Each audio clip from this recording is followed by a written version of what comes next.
Assalamu alaikum dostlar, yaxşımısınızlar? Bugün sizlerge Yiğit Geldi degan kitobni o'qib beraman. Yiğit Geldi. Farruq Qashqar shahrida tug'ilib jon bo'ldi.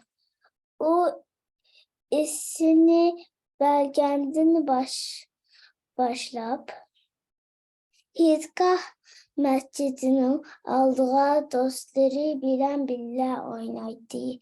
U masjid darvozalariga har qaraganda o'zini xuddi cho'chaklardagi ko'hi qapning oldiga kelib qolgandek his qiladi.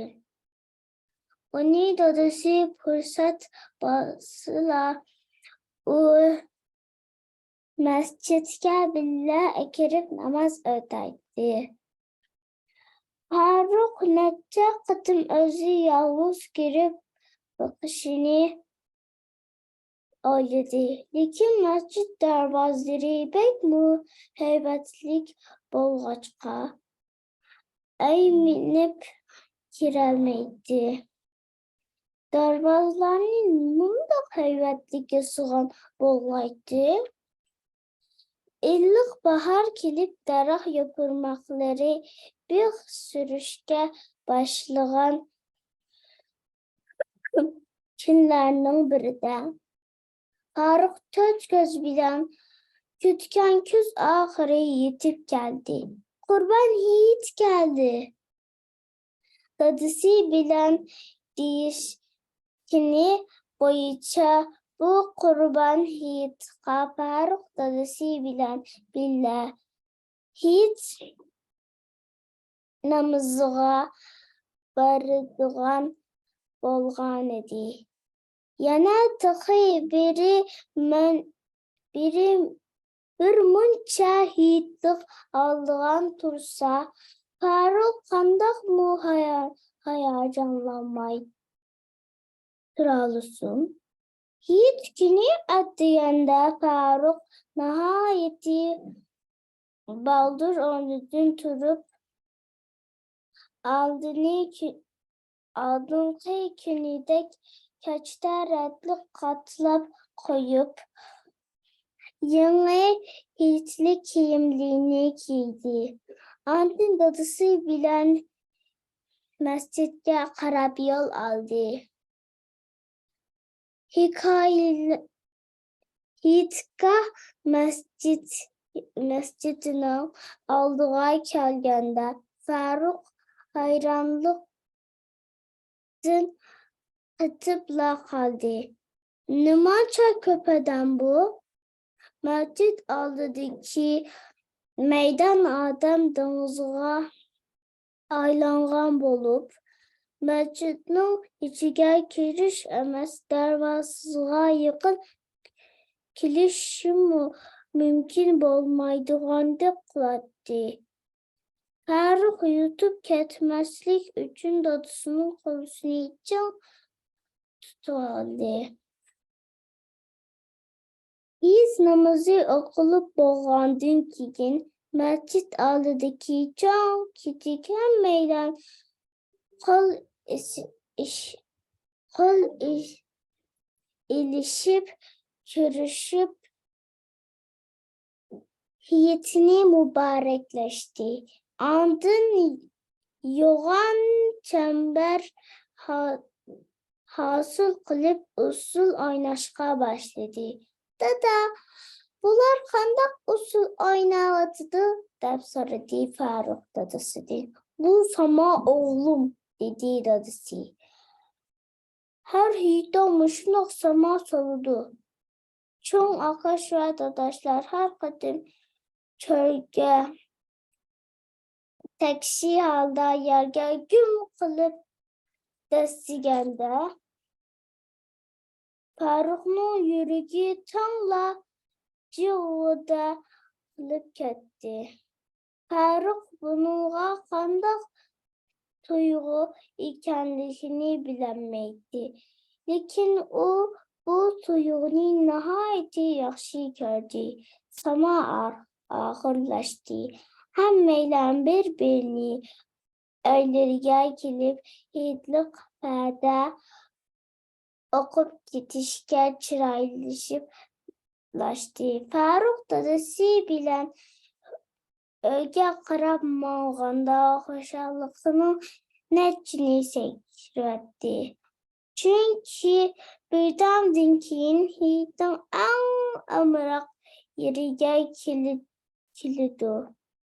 Da o tıhi pat etrafına qarab başka küçük dostlar bilen özünün hiyitlik kimini sürüştürüp koyatdı. O özünü dünyadaki en çıraylı hiyitlik kiydim dep oylaydı. Öge kelgendin keyin billa salamlaşıp hiyit mübarekleş kendin keyin hemmisi birlikte çoğun ayga aldı. Çoğun ay Faruk'un baba mumasının ayı bulup ular her hiyitinin birinci günü çoğun ayga barattı. Ular yetip barganda kalgan tuqqanlarının hemmisini kilip bolgan bolup Faruk yiğitlikini tarqıtıp bolgandı müddət bek ansirdi.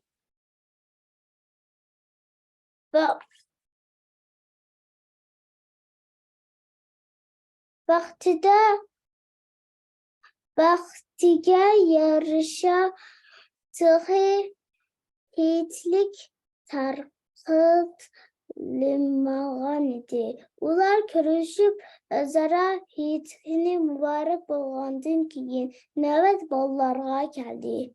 Faruk darhal yugurib aldınqı rötke tizilip durdu.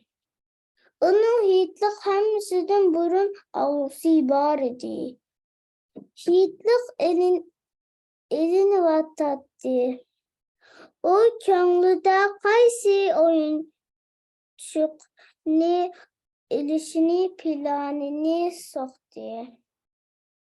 Faruk yiğitlik pullarını bilen özü en amraq oyuncaqni sitib aldı.